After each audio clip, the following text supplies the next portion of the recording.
जय जगन्नाथ। तो आपण मैंने समस्ते केमिति अछंती आशा करुच्ची समस्ते मन भलरे थे आपण मानकर प्रिपरेशन बहुत भलरे चलथिबो। तो आज आम ए वीडियो रे इंटरनल असेसमेंट 1 क्लास एक्स तो प्रथम भाषा ओडिया तो तार क्वेश्चन पेपर डिस्कशन करवा। तो जहाँकि आपण मानकर ओडिया रही ठीक अच्छे।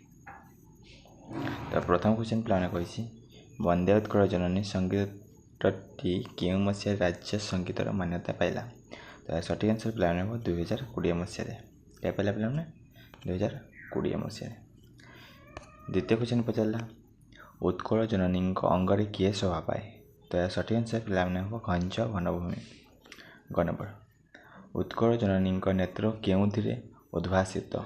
तो सठिक आंसर प्लान हम ज्ञान विज्ञान प्रदर्शनी रे। नेक्स्ट क्वेश्चन प्लान पचारा शिव क्यों रूप धारण कर सिंहनाद कले प्रयोग होता है। तो यार सठिक आंसर प्लान भैरव ऑप्शन। तो कौन प्लान भैरव। नेक्स्ट प्रश्न पचारा प्लान सिंहनादर तेज क्या सत्य गुण रही। तो यार सठिक आंसर प्लान आदित्य व सूर्य ठार। नेक्स्ट क्वेश्चन प्लान यूनिट 2 आसला गोटे पूर्णवाक्य उत्तर लेख। कहार तत्वावधान छात्रावास रही लक्ष्मीकांत पाठ पढ़ी। तो अंडराईर उमाचरण दास तत्वावधान छात्रावास रही लक्ष्मीकांत पाठ पढ़ी। नेक्स्ट पिला पचारा लक्ष्मीकांत दुईटी प्रहसन रचनार नाम लेख। तो लक्ष्मीकांत दुईटी प्रहसन रचनार नाम है निम्बाकृषि सभा, हनुमंतर वस्त्रहरण, जमानुभूत और ब्रिटिश दूतंकर। नेक्स्ट प्लान पचारा ग नंबर रेभेन्सा महाविद्यालय अध्ययन करुवा समय लक्ष्मीकांत क्यों नाटक अभिनय करते। तो रेभेन्सा महाविद्यालय अध्ययन करुवा समय लक्ष्मीकांत कांची कावेरी नाटक अभिनय करते। कौन plan Kanchi Kaveri. Next plan पचारा जन्मभूमिर क्यों दृश्य लेखक आखि आगे भासी जाऊँगी पे। तो यह सठिक आंसर पे जन्मभूमिर क्यों दृश्य ना राशि राशि सारतरु मध्य तटनी बेष्टित भंज कीर्ति किरटिनी। तो यहाँ पे लेखक आखि आगे भासी जाऊँगी। शिक्षित युवक मैंने कौन शोवा को अक्षम नुहति। तो शिक्षित युवक मैंने काय और क्लेश शोवा को अक्षम नुहति। नेक्स्ट पे यूनिट 3 क्योंठारे लक्ष्मीकांत को कांत कवि रूपे अभिहित कराइला। तो यार सठिक आंसर भद्रक हाईस्कल। ख नंबर प्लान पचारा लक्ष्मीकांत असंपूर्ण उपन्यासर नाम कौन।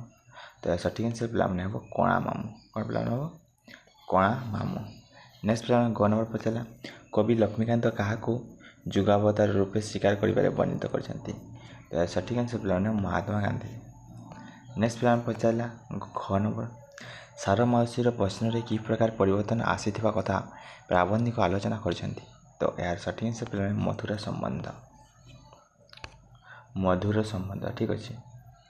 1 नंबर प्लान श्रीकृष्ण का वंशर शेष अवस्था कौन होता। प्लान यार सठिक आंसर प्लान अतल जलधि तले निमग्न होता। नेक्स्ट प्लान आईवी आसला आईवी कौन पचारा यूनिट आईवी ठीक अच्छे।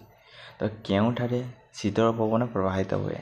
तो सठिक आंसर नदी तट शीतल पवन प्रवाहित हुए। नेक्स्ट प्लान पचारा लक्ष्मीकांत असंपूर्ण उपन्यास नाम कौन प्लान सठिक आंसर प्लान कणा मामू।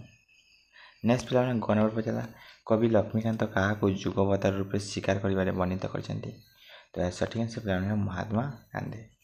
नेक्स्ट प्लान घ नंबर पचारा सार मौसीर प्रश्न कि प्रकार परिवर्तन आसीथिबा कथा प्राबंधिक आलोचना करछंती। तो यार संबंध यार सठिक आंसर प्लान मधुर संबंध मधुर संबंध। कौन प्लान मधुर संबंध मधुर ठीक अच्छे प्लान। नेक्स्ट प्लान पचारा श्रीकृष्ण वंशर शेष अवस्था कौन होता। तो यह सठिक आंसर प्लान अतल जलधि तले निमग्न होता। नेक्स्ट प्लान क्योंठारे शीतल पवन प्रवाहित हुए प्लान। तो यह सठिक आंसर प्लान नदी तट शीतल पवन प्रवाहित हुए। नेक्स्ट प्लान खन समग्र विश्व में क्यों मैंने स्नेह भाजन हो पारिछंती बोली कवितार वर्णित होइछि। तो यार सठिक आंसर प्लान ओडिशार ज्ञानी गुणी और विद्वान माने। नेक्स्ट प्लान क नंबर क्यों सत्य करिथिबा कथा देवी पार्वती ମହାଦେବଙ୍କୁ ସ୍ମରଣ କରାଇ ଦେଇଥିଲେ। ତ ଏହା ସଠିକ୍ ଆନ୍ସର୍ ପିଲାମାନେ ଅଶ୍ଳେଷା ଦୈତ୍ୟଙ୍କୁ ମାରି ଶିବକୁ ରକ୍ଷା କରିଥିବା ସମୟରେ ବର ଦେବାର ସତ୍ୟ କରିବା। ଘ ନମ୍ବର କହିଛି ପିଲାମାନେ ସିଂହନାଦର ଜ୍ୟୋତିକୁ କବି କାହା ସହିତ ତୁଳନା କରିଛନ୍ତି? ତ ଏହା ସଠିକ୍ ଆନ୍ସର୍ ପିଲାମାନେ ଆଦିତ୍ୟ ବା ସୂର୍ଯ୍ୟ। ନେକ୍ସଟ ପିଲାମାନେ 1 ନମ୍ବର ଦୁର୍ଯ୍ୟୋଧନ ମହାଲକ୍ଷ୍ମୀଙ୍କ ନିକଟରେ କେଉଁ ପ୍ରତିଜ୍ଞା କରିଥିଲେ ପିଲାମାନେ? ଏହା ସଠିକ୍ ଆନ୍ସର୍ ପିଲାମାନେ 7ଟି ଶୁଣିବେ। ନେକ୍ସଟ ପିଲାମାନେ ୟୁନିଟ୍ 1 ମୌଖିକ ପ୍ରଶ୍ନ। କ'ଣ ଗାଳ୍ପିକ କେତେ ଓଜନର ଗଣ୍ଠି କାଠ ଗୋଦାମରୁ କିଣିଥିଲେ? ତ ଏହା ସଠିକ୍ ଆନ୍ସର୍ ପିଲାମାନେ ହେବ 2 କୁଇଣ୍ଟାଲ। ନେକ୍ସଟ ପିଲାମାନେ ଖ ନମ୍ବର ପୋଖତ ସମାଲୋଚକ ସମ୍ପର୍କରେ ଗଳ୍ପରେ କ'ଣ ବର୍ଣ୍ଣନା କରାଯାଇଛି? ତ ଏହା ସଠିକ୍ ଆନ୍ସର୍ ପିଲାମାନେ ଆଧୁନିକ ଖ୍ରୀଷ୍ଟ ଅବଧ୍ୟ କବିତାକୁ ତନ ତନ ବିଶ୍ଳେଷଣ କରି ଅନ୍ତର୍ନିହିତ ସାରତତ୍ତ୍ୱ ପ୍ରକଟ କରିଥାଏ। ନେକ୍ସଟ ପିଲାମାନେ ଗ ନମ୍ବର ଲେଖକ ନିଜକୁ କେଉଁ ରାଜ୍ୟର ଲୋକ ବୋଲି କହିଛନ୍ତି? ତ ଲେଖକ ନିଜକୁ ଜଙ୍ଗଲ ରାଜ୍ୟର ଲୋକ ବୋଲି କହିଛନ୍ତି। ନେକ୍ସଟ ପିଲାମାନେ ଘ ନମ୍ବର କେତେ ସମୟ ମଧ୍ୟରେ କାଠୁରିଆଟି ପ୍ରାୟ ଅଧାଅଧି କାଠ ଚିରି ଦେଇଥିଲା? ତ ଘଣ୍ଟାରୁ 1.5 ଘଣ୍ଟା। ତ ଘଣ୍ଟାରୁ 1.5 ଘଣ୍ଟା ସମୟ ଭିତରେ କାଠୁରିଆଟି ପ୍ରାୟ ଅଧାଅଧି କାଠ ଚିରି ଦେଇଥିଲା। କୁରାଢ଼ୀଟି କେତେ କିଲୋ ଲୁହାରେ ତିଆରି ହୋଇଥିଲା ପିଲାମାନେ? ତ କୁରାଢ଼ୀଟି 2 କିଲୋ ଲୁହାରେ ତିଆରି ହୋଇଥିଲା। ନେକ୍ସଟ ପିଲାମାନେ କ ନମ୍ବର କ'ଣ କହିଲା? ବାକ୍ୟ ପାଇଁ ଆକାଂକ୍ଷାର ଆବଶ୍ୟକତା କାହିଁକି ଗୁରୁତ୍ୱପୂର୍ଣ୍ଣ ପ୍ରକାଶ କର। ତ ପଦଗୁଡ଼ିକର ଅର୍ଥବୋଧକତା ପାଇଁ ଆକାଂକ୍ଷାର ଆବଶ୍ୟକତା ଗୁରୁତ୍ୱପୂର୍ଣ୍ଣ ଅଟେ। ବାକ୍ୟରେ ବ୍ୟବହୃତ ପଦଗୁଡ଼ିକର ପାରସ୍ପରିକ ସମ୍ବନ୍ଧକୁ କ'ଣ କୁହାଯାଏ ପିଲାମାନେ? ବାକ୍ୟରେ ବ୍ୟବହୃତ ପଦଗୁଡ଼ିକର ପାରସ୍ପରିକ ସମ୍ବନ୍ଧକୁ ଯୋଗ୍ୟତା କୁହାଯାଏ।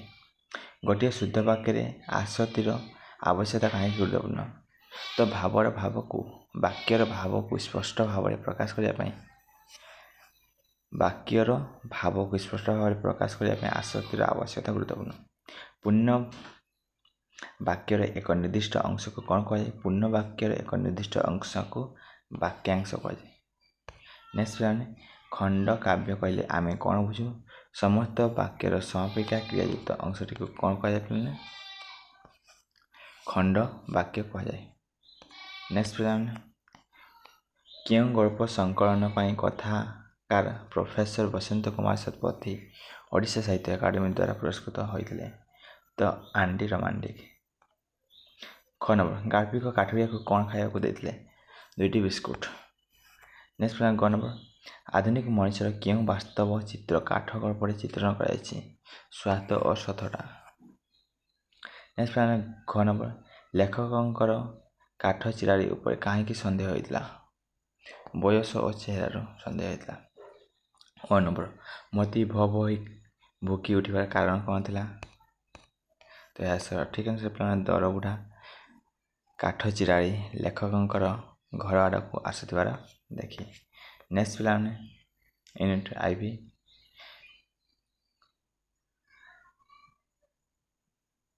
ଶିକ୍ଷକ ଛାତ୍ରଛାତ୍ରୀମାନଙ୍କୁ ନୀତି ଶିକ୍ଷା ପ୍ରଦାନ କଲେ ଉକ୍ତ ବାକ୍ୟରେ ମୁଖ୍ୟ କର୍ମ ଚିହ୍ନଟ କର। ତ ଏହା ସଠିକ୍ ଆନ୍ସର୍ ପିଲାମାନଙ୍କ ନୀତି ଶିକ୍ଷା। ନେକ୍ସଟ ଖଣ୍ଡର ବାକ୍ୟରେ ସମ୍ବନ୍ଧ ପଦ କେତେବେଳେ ବିଭକ୍ତି ଯୁକ୍ତ ହୋଇଥାଏ ନା ବ୍ୟକ୍ତିର ସମ୍ବନ୍ଧ ବୁଝାଇବାକୁ। ନେକ୍ସଟ ପ୍ରଶ୍ନ କ୍ରିୟା ଗ ନମ୍ବର ପିଲାମାନେ କ୍ରିୟା ସକର୍ମକ ହୋଇଥିଲେ ବାକ୍ୟରେ କର୍ମପଦଟି କେଉଁଠାରେ ବସିଥାଏ? ପୂର୍ବରୁ।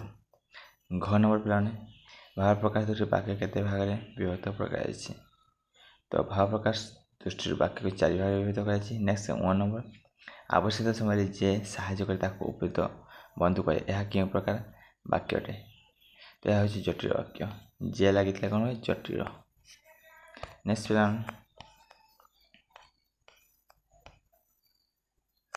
ତ ଚୟନକର୍ତ୍ତା ପୁସ୍ତକର ପାଠ୍ୟବସ୍ତୁ ସମ୍ପର୍କରେ ଏକ ସଂକ୍ଷିପ୍ତ ବିବରଣୀ ପ୍ରଦାନ କର। 2 ନମ୍ବର କହିଛି ଏକ ନିର୍ଦ୍ଦିଷ୍ଟ ଅଧ୍ୟାୟ ବା ଦୃଶ୍ୟର ସାରାଂଶ ସଂକ୍ଷେପରେ ଲେଖ। ତ ଏସବୁ ଆପଣମାନଙ୍କର ଶିକ୍ଷକଙ୍କ ଦ୍ୱାରା କରାଯିବ। ଠିକ୍ ଅଛି। ତ ଥ୍ୟାଙ୍କ ୟୁ ପିଲାମାନେ। ତ ଯେଉଁମାନେ ଭିଡ଼ିଓକୁ ପ୍ରଥମ ଥର ପାଇଁ ଦେଖୁଛନ୍ତି ତ ଭିଡ଼ିଓକୁ ସବସ୍କ୍ରାଇବ୍ ରଖନ୍ତୁ ଯାହାଫଳରେ କି ଆପଣମାନେ ସବୁକିଛି ଏକ୍ଜାମ୍ ରିଲେଟେଡ଼୍ ତ ଭିଡ଼ିଓ ପାଇପାରିବେ। ଠିକ୍ ଅଛି। ତ ଥ୍ୟାଙ୍କ ୟୁ ପିଲାମାନେ।